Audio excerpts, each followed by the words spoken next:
January 7th, 9:48 a.m., District Court, Defendant Lobby Number 1. Hey everyone, and welcome back to Phoenix Wright Ace Attorney Trials and Tribulations, where you're here in the trial portion of this case, Recipe for Turnabout. And in the previous video, we met an interesting character who, well,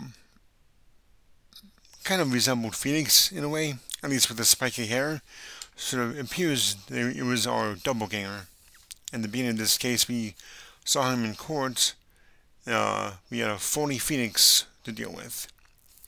So, our client is Maggie Bird again, and this time, the real Phoenix is going to try to get her acquitted. So let's go. Oh, I see. I guess I should have expected this. Hang on. That's too loud for me. Then we saw the other guy, huh? But he was there when I took the coffee over. Sir, Scout's on her. Maggie! Oh, him. Ack! Detective Gumshoe! Are you doing alright? How are you feeling? As if you need to ask me the question, sir. Don't let them get you down, Maggie.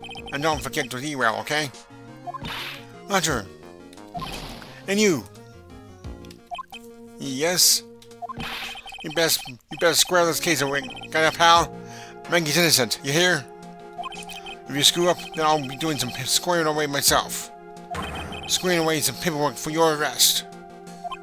I think he's serious. Hey, detective. You're on our side for once, right? Yup. So you'll be able to help Maggie out, right?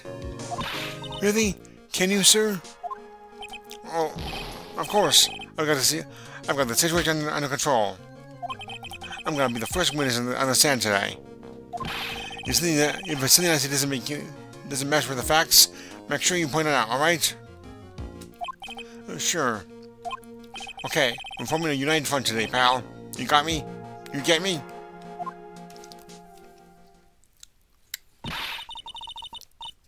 I can't tell you how grateful I am, sir.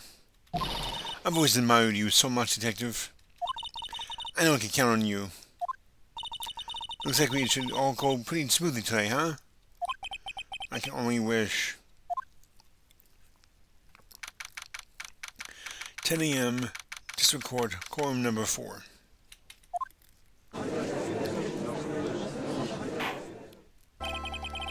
Court is now in session for the trial of Maggie Bird. The defense is ready, Your Honor.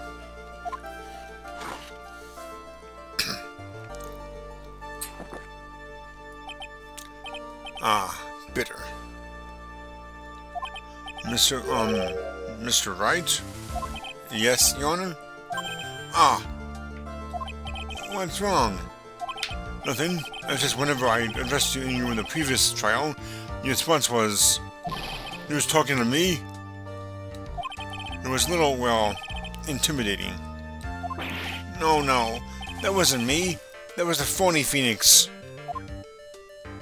I see. So our trusty Phoenix Wright is back with us now, is he? Our trusty? So, Mr. Goodo, you'll be seaman, please. Mr. Trite, whether you are fake or the real deal, we will find out soon enough through this trial today. But I can already tell you, I'm the real Phoenix Wright. I wasn't questioning whether you were Phoenix Wright or not. I was questioning whether you had studied law or not. That's what I intend to find out. There's no denying it. Behind that mask is a man who really hates me for some reason or another. As everyone is aware, the court has already given its verdict on this case once. Therefore, I won't stand for irrelevant testimony during this retrial. Nor will I stand for a simple repetition of the evidence presented in the last trial. I'm not planning on repeating anything that phony me said. Trust me. Now then, Mr. Godot, please summon your first witness.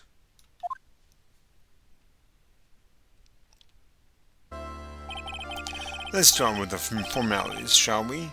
Name and occupation. Witness, say your name for the court. Huh? Oh, sorry, sir. My name's Police Department Detective. Occupation, Dick Gumshoe. What? Other way around, Detective. Huh? Oh, sorry. Anyway, I'm the officer in charge of this case since yesterday, sir. Since yesterday? Yeah, the guy who's on our initial investigation's tied up within our case now. I hope Gumshoe's really got everything under control, for everyone's sake. I see. So, Detective Gumshoe, would you outline for the court the basic facts of the case? Yes, sir. The victim's name is Glenn Elg. He was a professional programmer. He was on the payroll for Blue Screens Inc., a local company. This is the victim's autopsy report. The court accepts this into evidence. Red's autopsy report added to the court record. Died of potassium cyanide poisoning. Time of death was between 1:30 and 2:30 p.m. And here were the floor plans of the restaurant. When the incident took place, the victim was sitting right here.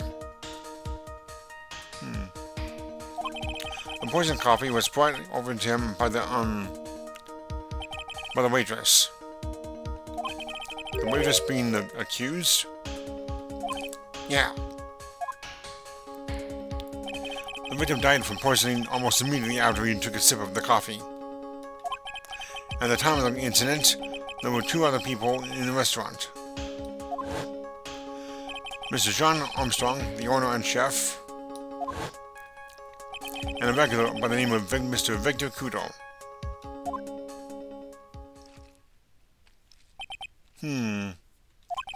It still seems to be a very straightforward case to me. Trade BN floor plans added to the court record. Blueprints of the crime scene. X equals victim's seat. Come, detective. Take up this hammer and nail the defendant's coffin shut with your own two hands. Now then, Detective Gumshoe, let's have your testimony. Yes, sir. The incident. When the incident took place, the victim was alone on his table, sir. We understand that the guy, Glenn Elg, was listening to the radio at the time. Traces of poison were found in his coffee cup. And what was found was potassium cyanide. That stuff really packs a punch. And, it looks like Miss Birds might have had, well, some kind of a motive.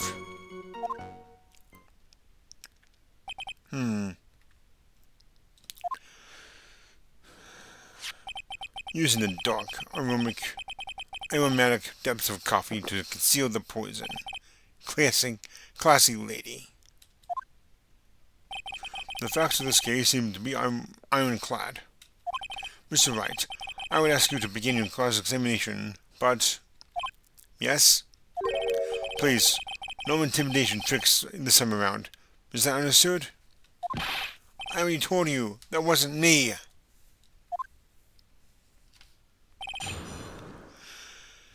Okay.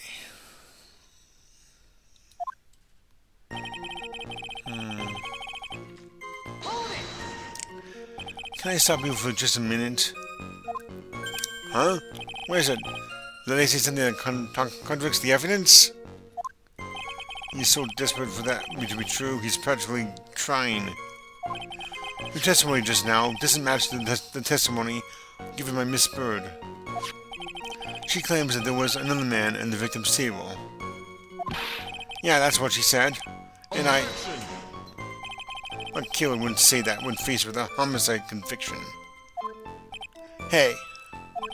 Sadly, her testimony isn't supported by the owner or the other customer.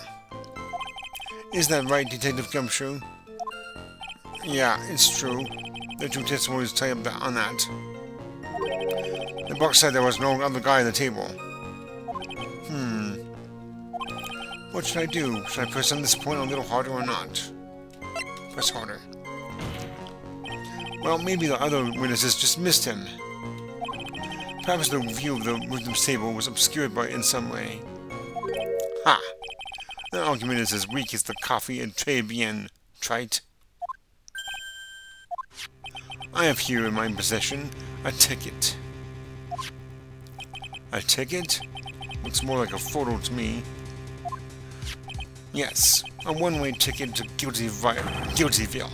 Population, the defendant. This is a photograph taken from near the entrance to the kitchen. This is the scene as witnessed by the chef, moments after the poisoning took place. Correct? Wait, wrong voice there. This is the scene as witnessed by the chef, moments after the poisoning took place. Correct? I think the court will agree that with such a clear view of the scene of the crime... How, Mr. Trite, could anyone have overlooked the second person at the table? Ugh. It certainly seems to show the victim's table extremely clearly. Crime photo added to the court record. A photo of the scene taken from near the kitchen. Okay.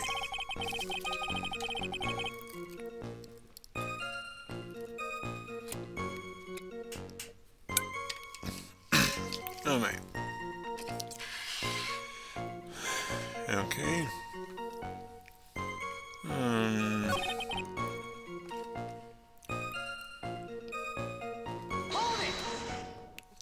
So, traces of the poison were found in the coffee cup and nowhere else?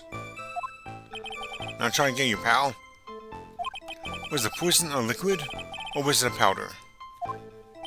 If I had to put it in layman's terms, I'd say it was a powdery substance. So the poison could have been in anything that was on the table. Sugar, salt, pepper. Objection! Ha! Do you put salt and pepper in your coffee, you trite? The vendor took his coffee back black, with no sugar. It seems that the poison could only have been in the coffee. What should I do? Should I press harder on this point a little harder or not? Are you absolutely certain that the victim was even drinking any of his coffee? Huh? What do you mean? According to this file, the poison was found in the victim's coffee cup. Well, what proof is there that the victim ever drank any of it? Oh, hey, you're right. That's what I was thinking. In case you were wondering, that last objection was for the detective there. Huh? For me? Oh, hey, you're right. You may be fooling the court, but I'm not falling for it.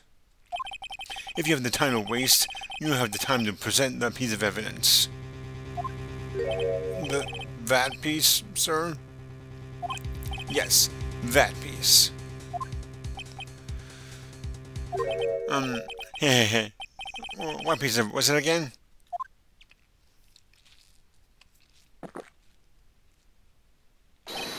This. Should I be grateful this coffee is only hot enough to give me first degree burns? That's hilarious. Oh, now I remember.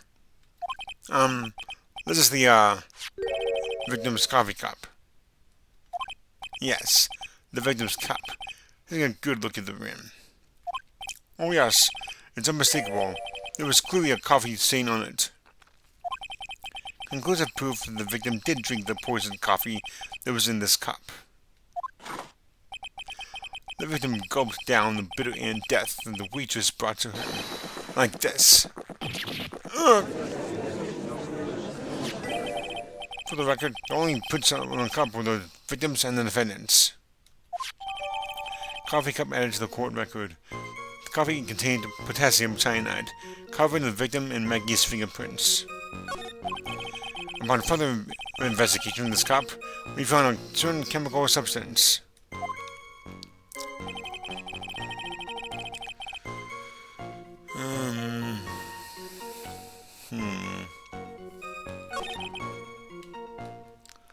I'm gonna press on this one.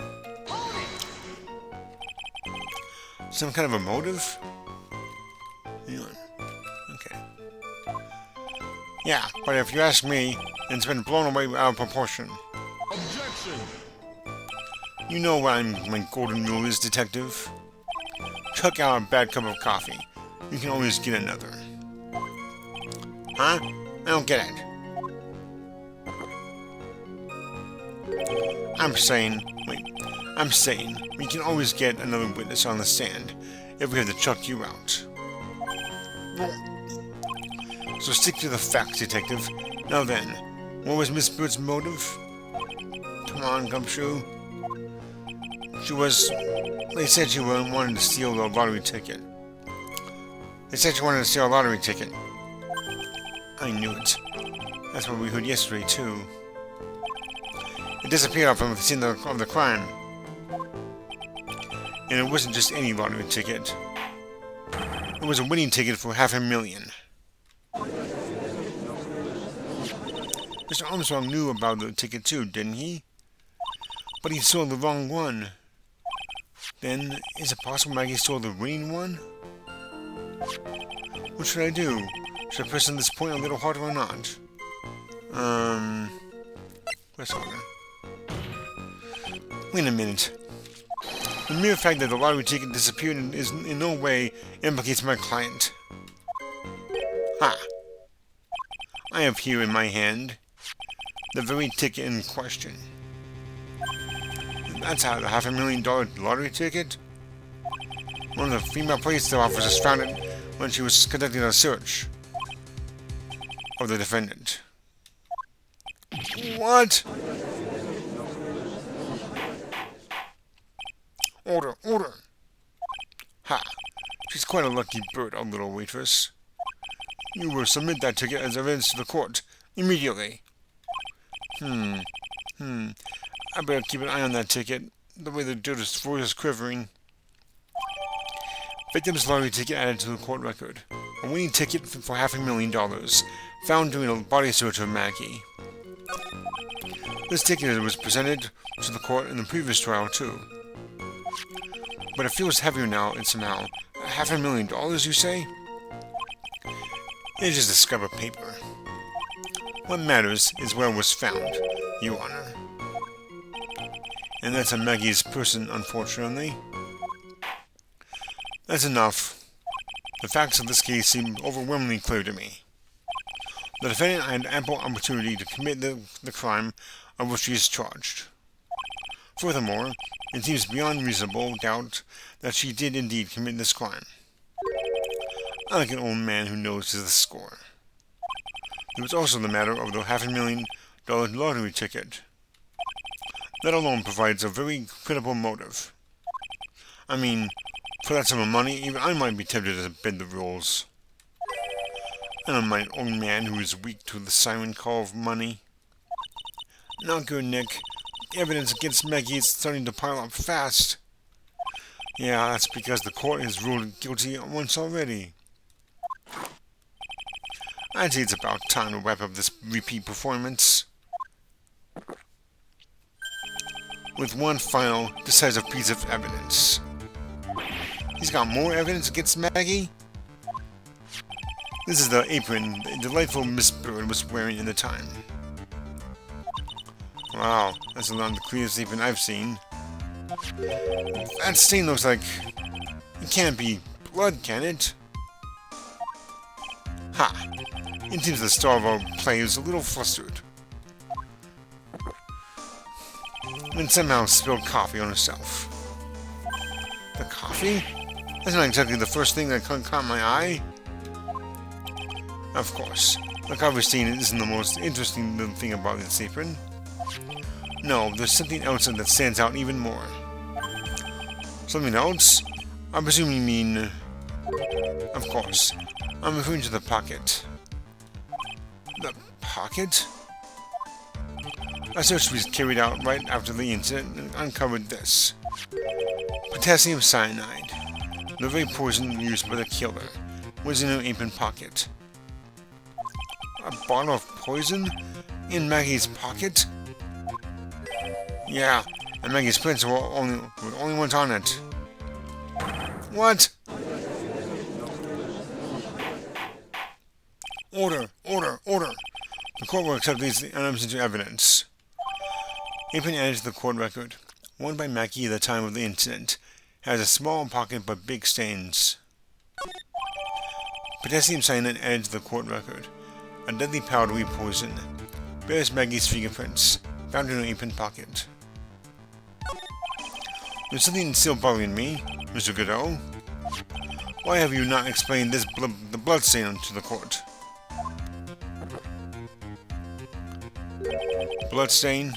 What bloodstain would that be? Don't play games, prosecutor. The blood-colored stain and that's smeared all over the apron. That's ridiculous. No one told me anything about a bloodstain. You don't need to be told. Just look at it. Well, detective? Could this stain really be blood? No way, sir. It's just ketchup, sir. Ketchup? She must have gotten some on her apron while taking somebody on the breakfast that day. You could have spoken up a little sooner, Detective Gumshoe. Pull something like that again, and I'll have you drink 17 cups of ketchup, witness. I thought everyone knew that what it was already. I haven't seen anything yet to make me doubt the last ruling I made on this case. The motive, the opportunity, and the supporting evidence. They have all been clearly established.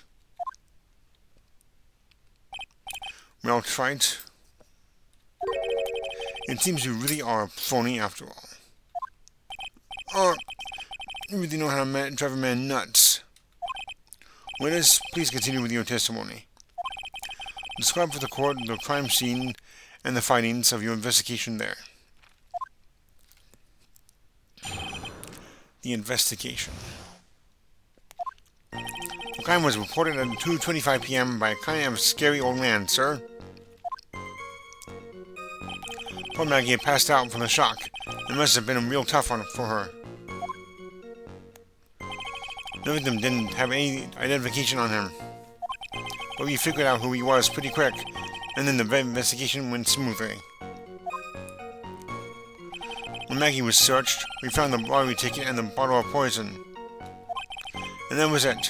There was nothing else missing from the crime scene. You identified the victim and secured your prime suspect. Very good. Last chance to convince the court you're a real lawyer, Trite. Don't count on any more examinations after this one. So let the fun begin. Okay. Now, escape this one. And press this one. Wait a sec. Huh? Did I say something dumb again? Let me paraphrase what you just testified to this court. The victim didn't have any form of ID on him. That's basically what you said, yes? Yeah, basically. In that case, how were you able to identify the victim so quickly? Oh, that. He's so let down. He's got the whole sagging shoulders and puppy eyes thing going. There was a prescription bag on the victim's table, along with a lottery ticket. It seems Mr. Glenn Elk visited his doctor before he went to Tribulations. We got the victim's name from the medical records of the doctor who prescribed the meds. That's a reliable enough source for the court. What should I do? Should I leave this alone or ask him, or...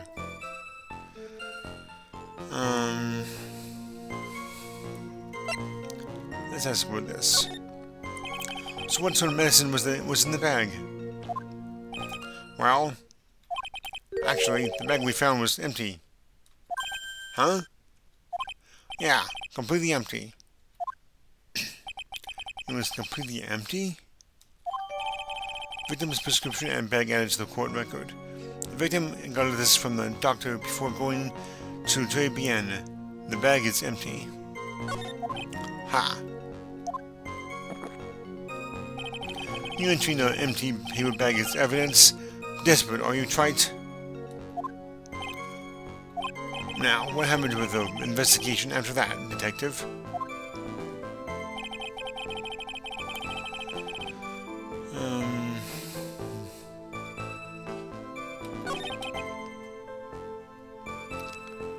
I wonder...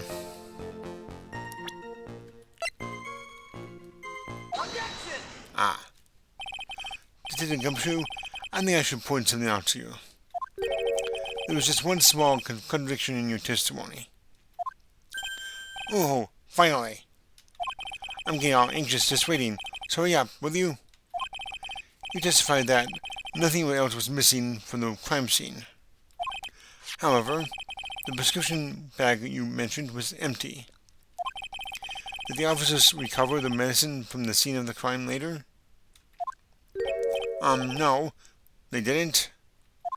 The victim was given a prescription right before going to Tribulations. Where, then, did the medicine disappear to? You are too cool, pal. Indeed. Due consideration wasn't given to the victim's prescription in the previous trial. Witness, why do you always overlook such vital pieces of evidence? I guess that's the most careless thing I've done so far, huh? The victim was killed by poison, and the victim's medicine mysteriously disappeared. The victim's own prescription could have been the lethal poison itself.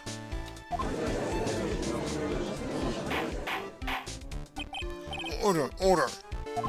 Well, Mr. Goodall, what do you have to say to that? Ha! That's all. What? Read for the court the name of the clinic on a prescription bag, if you will. What's the clinic's name got to do with anything? New Ear Otolaryngological Clinic? Otolaryngological? I'm not sure that's right, but whatever. Just what kind of illness was the victim suffering from, Mr. Goodall? Hardly an illness, Your Honor.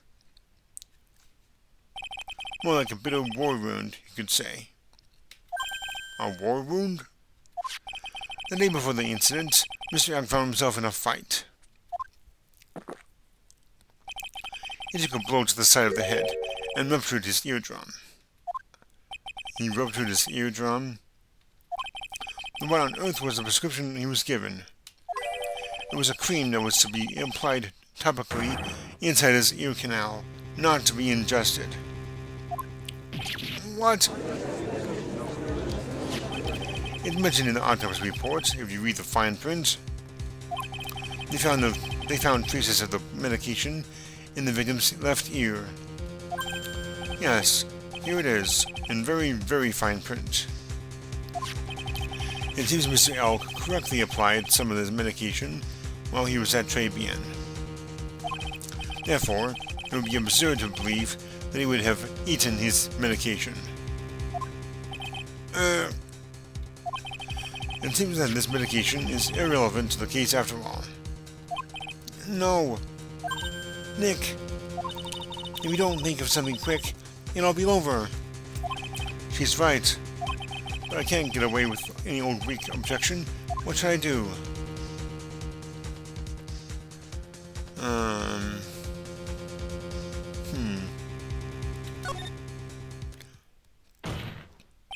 Only moments ago, Mr. Goodall made the following statement. It seems that Mr. Elk correctly applied some of his medication while he was at Tribulations.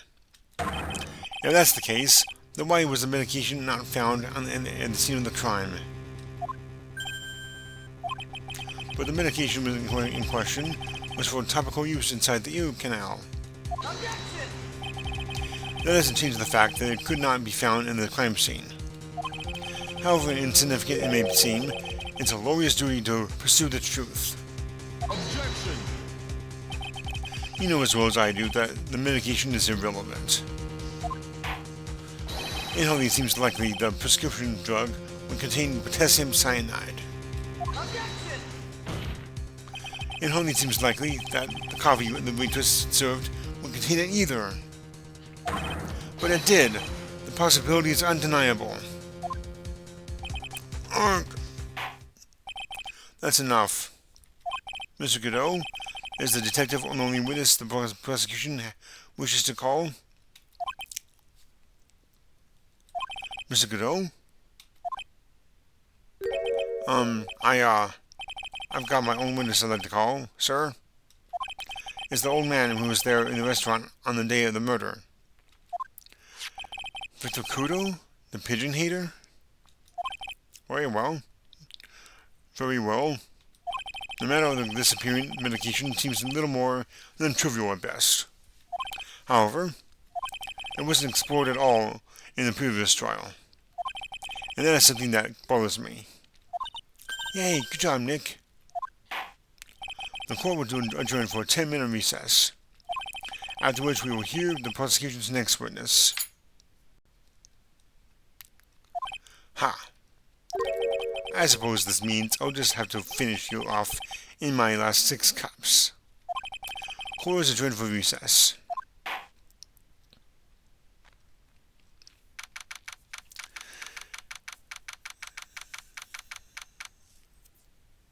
Okay. January 7th, 11:03 a.m. District Court, Defendant Lobby number 1. I can't really save it right now. I'm going to go ahead and end the video here because I'm already at 32 minutes. And I will continue my recording immediately afterwards. And I'll just have to, I guess, pause the recording briefly to save it when I get the chance. So, until next time everyone, hope you enjoyed this one. And if you did, go ahead and hit that like button. And we shall finish the trial, at least for this day, next time. So until then, have a great rest of your day and take care.